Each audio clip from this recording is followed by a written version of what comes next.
Hi, this is Avery Maxwell, and this is my presentation of my project for the lymph node project.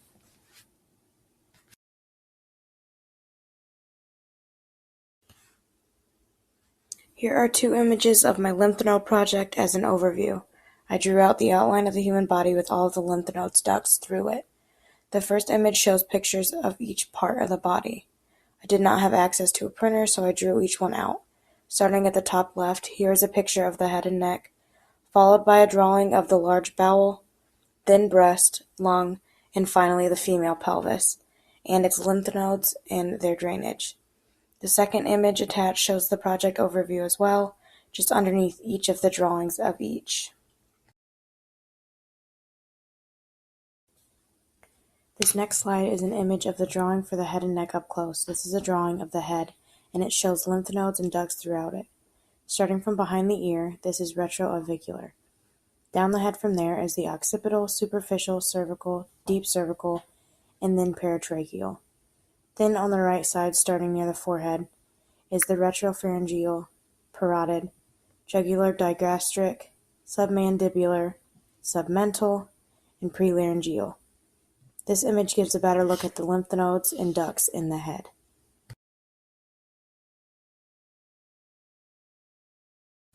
This slide goes underneath the drawing and is talking more in depth of the lymph nodes and their draining in the head.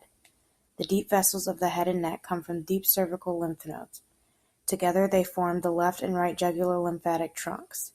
It starts at the left jugular lymphatic trunk, goes to the thoracic duct at the root of the neck, and empties into the venous system through the left subclavian vein. The right jugular lymphatic trunk goes and forms the right lymphatic duct at the root of the neck and empties into the venous system through the right subclavian vein. Therefore, the left and right jugular lymphatic trunks are the same, yet the left goes to the left and the right through the right. The superficial vessels drain lymph from the face, scalp, and neck into superficial ring of the lymph nodes at the junction of the neck and head. This next image is of a drawing that I did of the large bowel.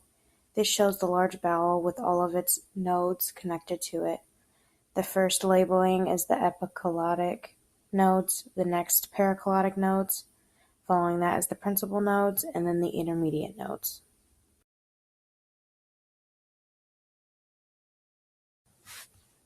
Next, this image is what is under the drawing of the large bowel.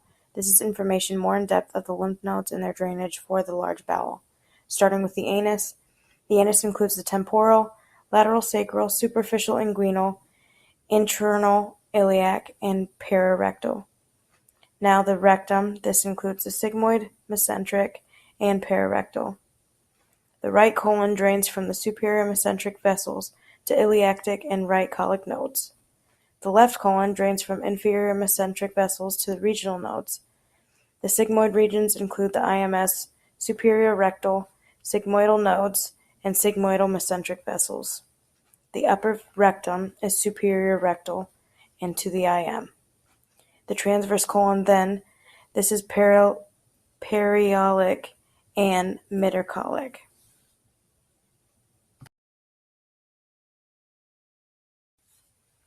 This next image is of the testicular lymph nodes drainage in depth. This follows the testicular arteries to the para-aortic lymph nodes, while lymph nodes drain from the scrotum to the inguinal lymph nodes. The right and left drain differently. Prostate spread goes from the paraprostatic to obturator lymph nodes, then to the internal iliac, then external iliac, and finally to the common iliac, presciatic, and presacral.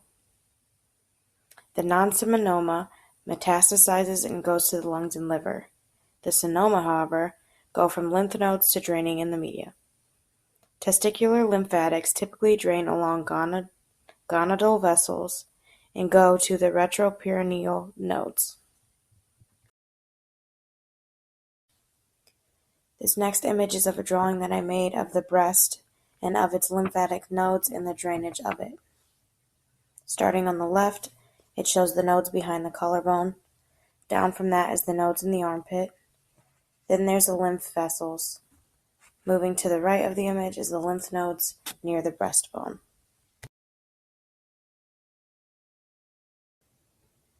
This next image is of the lymph nodes and their drainage of the breast. The drainage of the breast starts from the lobules and goes through the intramammary nodes and channels into the subareolar plexus to 3 roots. These 3 roots being the axillary, internal mammary, and retromammary.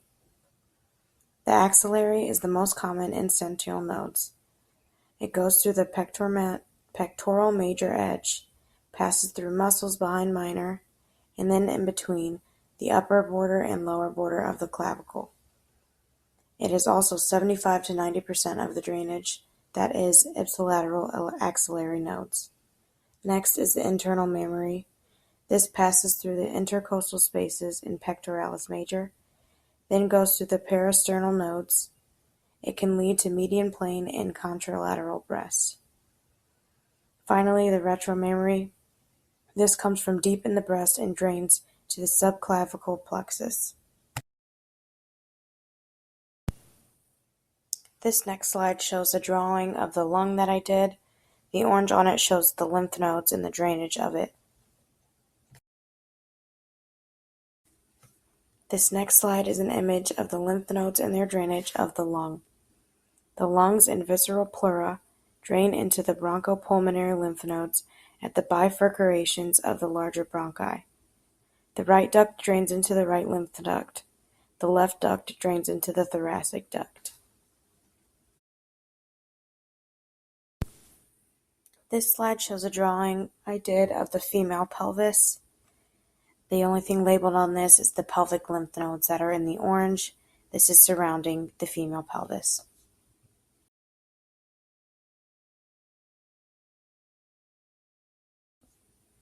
This next slide shows information on the lymph nodes and their drainage in the female pelvis. The bladder, ureter, anal canal, vagina, and cervix all drain to the internal iliac.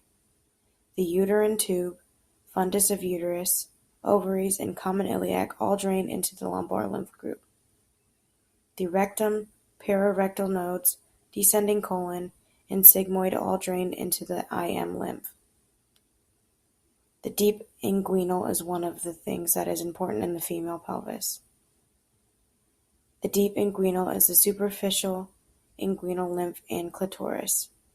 The rectum and interior inguinal drain goes to the sacral lymph nodes. The obturator goes to the internal iliac. Another importance is the superficial inguinal. This includes the lower limb, clitoris, perianal gland, gluteus, and uterus.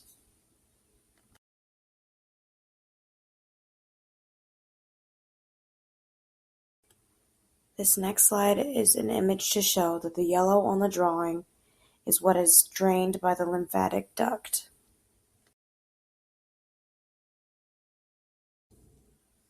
Now this slide just shows that the white, or the areas that are not colored in yellow on the drawing, are drained by the thoracic duct.